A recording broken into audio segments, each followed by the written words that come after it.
If I'm a supervisor and I'm running a Toolbox Talk meeting, I need to go down to my orange plus button, which is in the bottom right-hand side of the screen.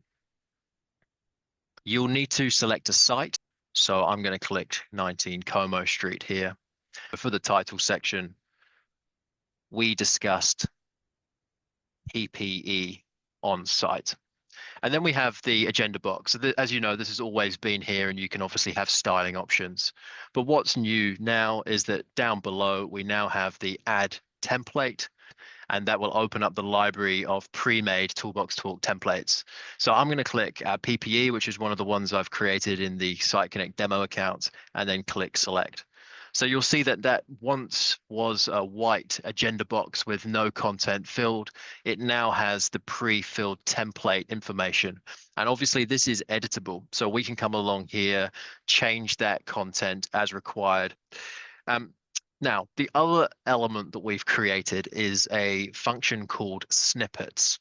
So snippets allows you to insert a section of a Toolbox Talk, or maybe a set of questions or one question. So if I click on add snippets here, you'll see it opens up my snippet library. So again, very flexible, very customizable. So an example of a snippet might be something like weather conditions, which may be applicable for multiple Toolbox Talk topics. So maybe working at heights, or even maybe working at confined spaces.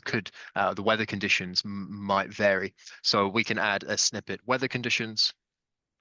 And you'll now see that weather conditions have added to the bottom of here. So you can attach files and photos. So actually talking about, and very importantly, I've got my feedback loop. So I can add tasks and corrective actions and link those through to key people.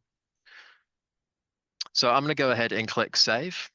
And all of the attendees have got their phones open. They can read through what was discussed on their own device. And of course, you've got the digital signature box.